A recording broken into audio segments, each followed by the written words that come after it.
bagiye kubatizwa bagiye gushyira ibyaha mu mazi babivuze ntabwo amazi akuraho ibyaha oya ahubwo umuntu wamaze kubona ijuru yize byo Kristo yakoze aba yabonye ijuru mu mazi no kujya guhamiriza abantu nkuko muri aho ati mwari muzi byambayeho burya uwo mwari muzi kera yarapfuye yaranahambwe kwibiramo nicyo bivuga yavamo bavuga ngo buriho none n'uwazutse ni icyaremwe gishya kandi ngo ni ikimenyetso cy'umutima uticira urubanza umuntu batizwa agomba kuba umutima uvuga ngo uzarimbuka waramuvuyemo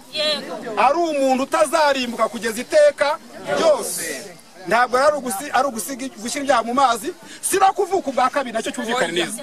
ntabwo ari n'agakiza ntabwo kuvuka ubwa kabiri ari ukujya mu mazi kuvuka ubu uyu nguyu n'ibyo twavuze yabyemeye yavutse ubwa kabiri kuko yabyawe n'Imana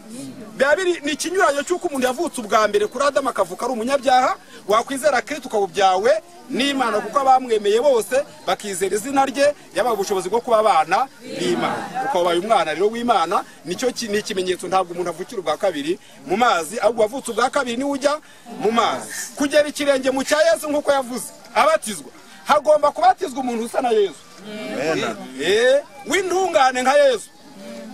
bivuga ngo iyo umuntu abatizwa atari intungane ntabyo abakoze abakarabye ni nk'aba bantu baruba bibera mu mazi ntacyo bimaze rero ibyo ngibyo bisanga ubanze umenye ngo namaze kwemerwa n'Imana ukajya kubatizwa nk'ikimenyetso cy'uko wamaze kuvuka ubwa kabiri numva rero byumvikana reka rero ababatizwa baze hano babitubwira bamaze kubisobanura neza bavuze ko batubwira uburyo babaye bakabitubwira ikibateye kujyamo hariya twakumva atari ibyo tukabihorera abagataha bagasubira imuhira kuko ntabwo ari imikino tuba twajemo hano ahubwo niko Imana yasize ivuze niko Imana yategetse sawa rero baze batangire batubwire ngaho yani twabazi Albert wenda usanga bazi ko ni umushoferi benshi kubanza ariko ifite izina Imana yanyise ntiyizi yewe ndi intungane nk'abandi umwana w'Imana abantu benshi bazi ko ku mwana w'Imana bitandukanye no kuremwa n'Imana abantu bose baremwe n'Imana ariko ntabwo ari abana b'Imana kuko abantu bose baremwe n'Imana ariko ntabwo ari abana b'Imana cyo mucyumve neza kuko umuntu aba umwana w'Imana bishingiye ko yizeye Kristo Kristo muri ngo bamwizeye Kristo yabahaye ubushobozi bwo kuba abana b'Imana kandi umwana w'Imana niwo wemeye kubatizwa kuko nanjye nawe umwana w'Imana amazi ndayemereye kuko ku umwana w'Imana umuntu w'umwana w'Imana wari umukristo ntabwo kubatizwa kwanye bingira umukristo ahubwo habatizwa umukristo ntabwo amazi nicyo cyakugize we nyine nuko nize igitambo cyakwetse ku rusengero igihano Yesu yagombaga guhabwa nuvuga ngo igihabwa nonge nagombaga guhabwa Kristo yagihawe mu kimbo cyane kuko ngewe biraba ngo bataramwizera bamaze gucirwaho iteka ngiye ntaramwizera naciweho iteka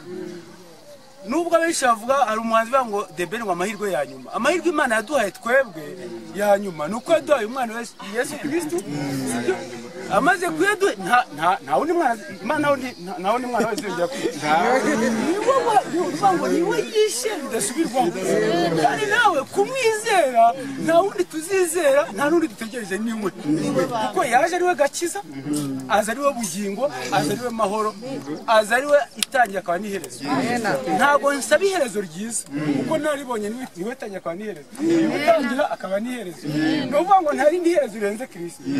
ni ukuvuga ngo nshimye Imana gusa ko noneho ngiye gukora ibyonzi ngiye gukorerwa ibyonzi mbere nagendaga mu Kigali mbatizwa n'ubwa gatatu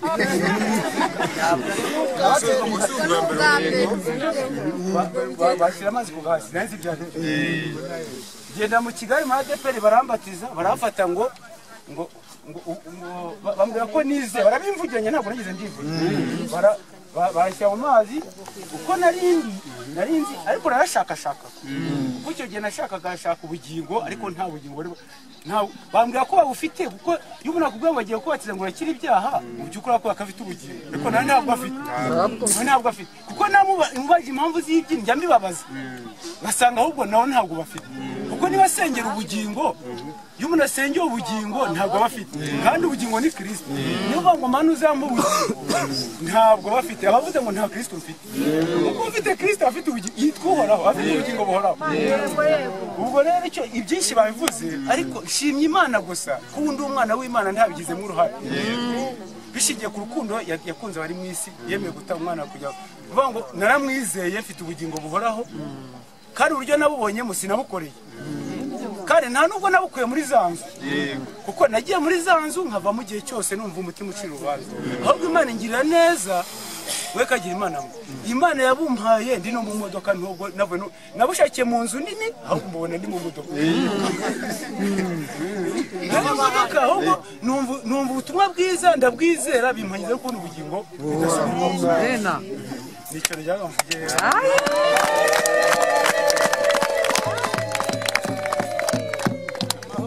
amahoro ndashima Imana cyane yego amazina yitwa Umuremyerisi ariko mutagatifu ubwo mutagatifu nibyo rifite agaciro kuko nagizwe umutagatifu ntabwo nigize ndashima Imana yewe navutse nzi ko nyine naba nkiranuka ubwo nkajya ubona umwana avutse nkabugira ngo ni intungane kumbi ahubwo ubwo ngubwo ngize mu myaka runaka natangiye kwera imbuto z'ibyaha kumbi burya ngenda navutse ndi icyaha bidaturutse ku babyeyi banjye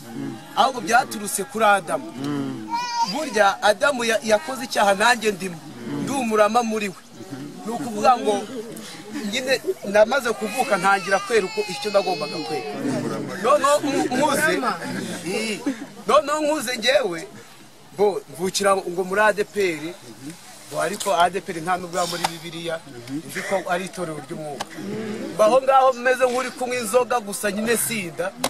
nkura muri icyo kigali gerageza kwitonda no kuba umwana w'imico myiza nkagira ngo wenda Imana yanyemera kuri icyo ngicyo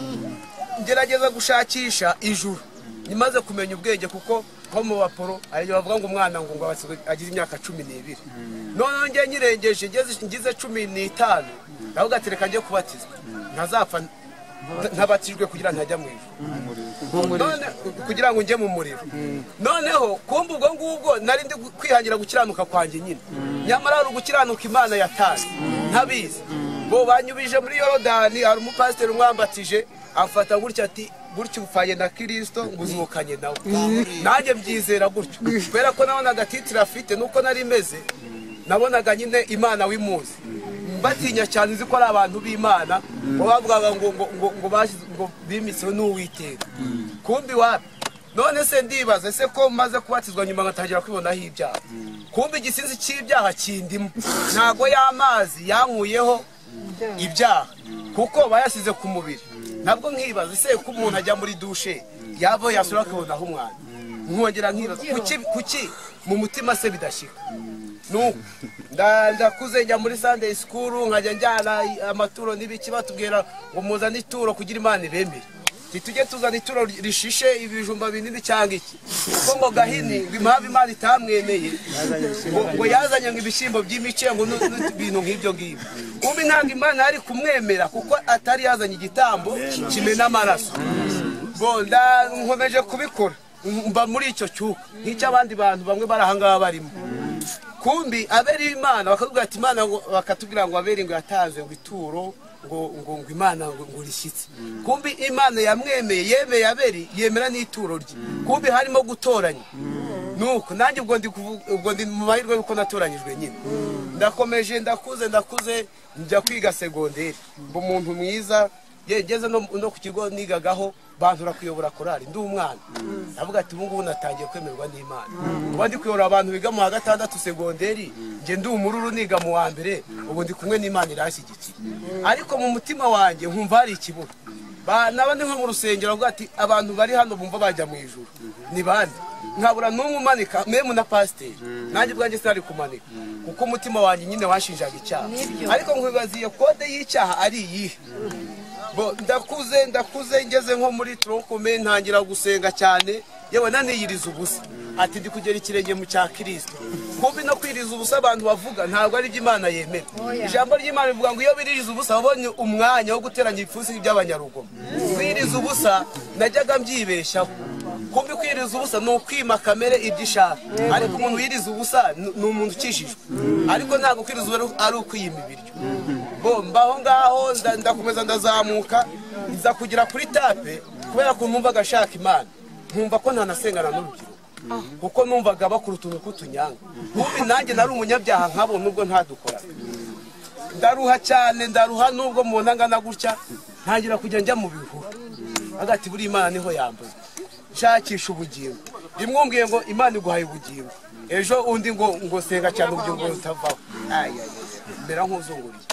ariko ndakomeza ndashakisha mu mirimo ntanga icya 10 n'amaturo bakambwira ati muzane icya 10 n'amaturo n'iby'Imana Imana ibemeye natazi icya 10 kugeza ubwo iyo nabaga ntagitaze ndi n'umunyeshuri n'ubu narangije ntarizera najyaga ntanga icya 10 naba ntagitanze nkandika mwika yuko ngiyemo Imana ideni nkazaryishyura nkanabyihana nk'icyaha ariko nabyihana nkumva ntibishyize mu mutima wanjye bo ndakomeza njya mu butayu bwa ahantu za Sinayi kuri iyo ngiyo ubutayu ntazi n'ahangaha ni buke injya mu mabuye rimwe njya ahantu mu mashyuza ni ahantu hari amazi amanuka nka gutya noneho mvayo Imana itambonye ariko mvuye mu butayu ngo rero amaze y'iminsi 3 umunyabyaha araza ambwira ijambo riri muri za rivuga ngo Imana ntibakoreye umuntu wese uyishaka arimbwiye nubwo yari umunyabyaha numva bishumise mu mitima none uko ko Imana nayisize ahangaha basi ubwo ngubwo ndatuza avuga ati sinzongera no kugira aho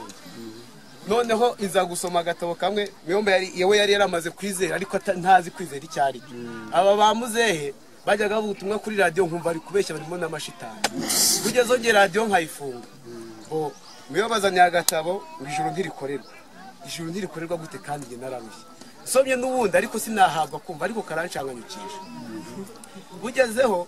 nza kongera aranganiriza ubutumwa bwiza ubwo narabyihoreye ibyo kujya mu butayu ndatuza ati n'ubundi reka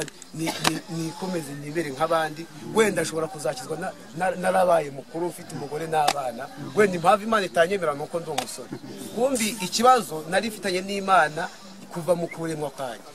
Imana iza kungirira neza impishurira Kristo umuntu yavuga byinshi bitewe n'amashimwe umuntu aba afite n'uburyo abameze impishurira Kristo inyemeza urupfu rwa Kristo neza inyemeza kuntu ngewe nari umunyabyaha 100%.